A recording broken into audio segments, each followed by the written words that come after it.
I do think that we need new leadership in the Democratic Party. I think one of the things that I have struggled with, I think that a lot of people struggle with, is the internal dynamics of the House has made it such that there's very little option for succession, if you will, and I think that one could just I think it's easy for someone to say, oh, well, why don't you run?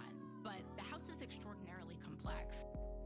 What's up, Osiris here, stuck in the middle, and we're still on that topic of healthcare and Medicare for all, and I'm going to stay on this topic until it dies down, because I'm passionate about it. A lot of people are. There's no right or wrong, but let me get my voice in there. Please like, subscribe, share, and that would be the best way to help the channel. I am not concerned whether you agree or not.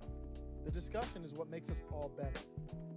My dad used to say, you can't have your cake and eat it too. Yeah, I know, it's a common saying, but you would think it would be easy for adults to understand, but it's not. If you're not familiar with what's going on, check out this video right here. I want to make it clear, I am 100% in favor for Medicare for all.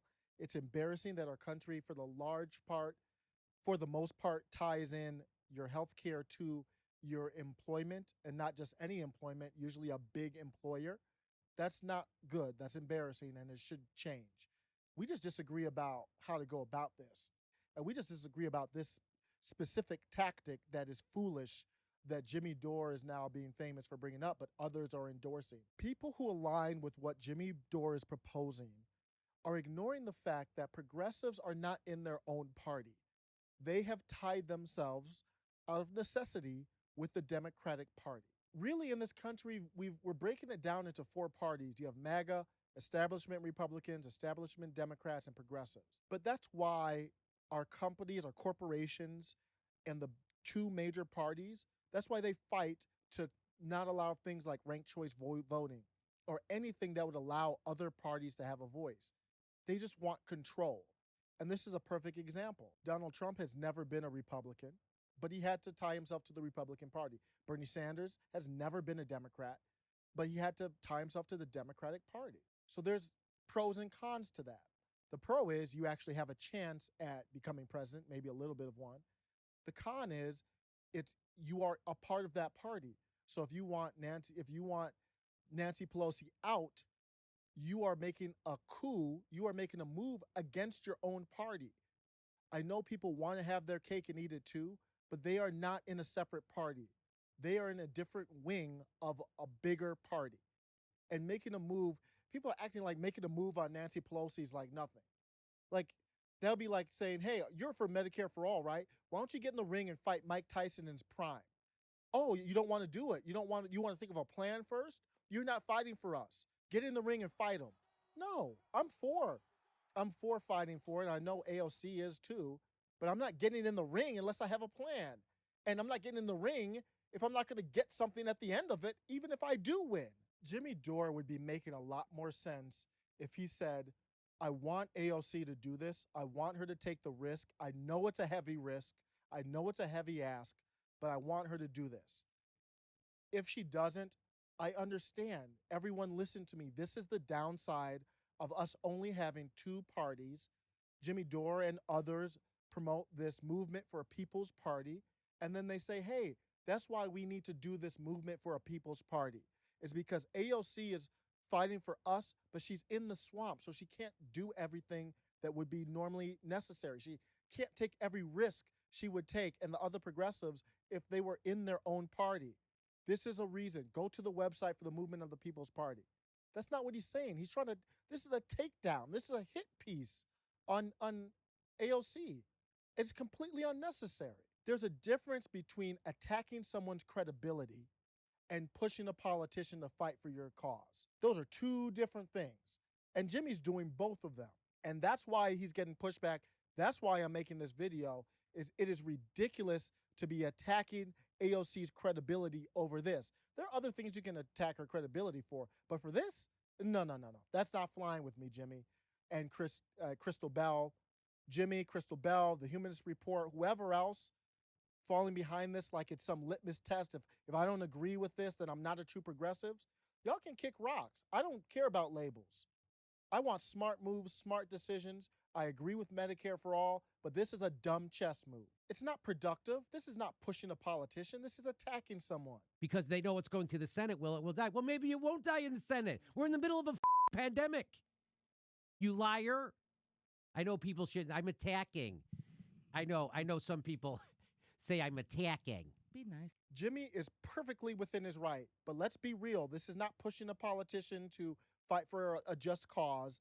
This is trying to take somebody down, and he's getting a lot of publicity for it. I'm fine with that. There's nothing wrong. This is democracy. Jimmy can do that, but then I can grab a camera, go in my basement, and tell you why it's complete nonsense. And he's leveraging the ignorance of many people, and he's leveraging this. If you don't agree with this fight, if you don't agree with this chess move, you're not a true progressive. So he's leveraging both of those things to try to get movement for something that would be a ridiculous, dumb idea, putting the few progressives we have in the House at risk for nothing. But they can threaten Nancy Pelosi and they can leverage their vote so they don't vote, and Kevin McCarthy could be speaker. What? That's not realistic. So think about it. Think that through. So you want the squad or whoever else to not vote for Nancy Pelosi. If I was Nancy Pelosi, I'd be like, I'm working on the stimulus bill right now, which is hard enough. Get the hell out of my office right now. Do you want to be labeled as the group that allowed Kevin McCarthy to get Speaker of the House? You guys have an ace high. We're playing poker. We're on the river. And you're trying to raise me on the river. And I'm like, I know you only have like an ace high. You're bluffing. I'm all in. So if I'm Nancy Pelosi, I'm like, I'm all in. Call me if you got it. And I'm walking away. They have no leverage even. Oh, but most of the country's for Medicare for all. Yeah.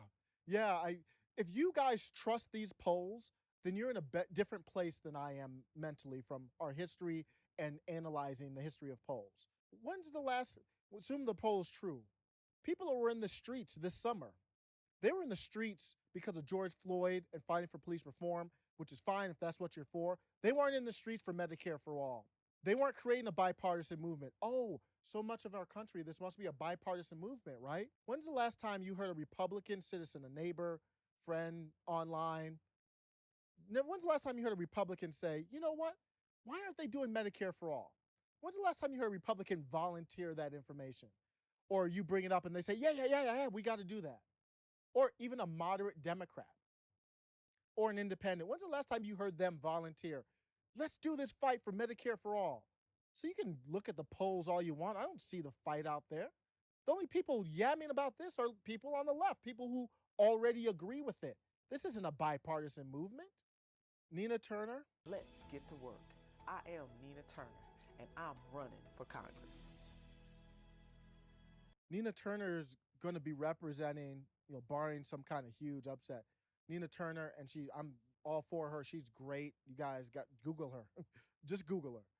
And she's going to be representing my old hometown district in Cleveland, Ohio. I think she's going to win. She's going to represent the district. Nina, I hope you're watching this because you're going to be in that D.C. jungle, that swamp, that hornet's nest with all the landmines. And you're going to have to make tough decisions to navigate it.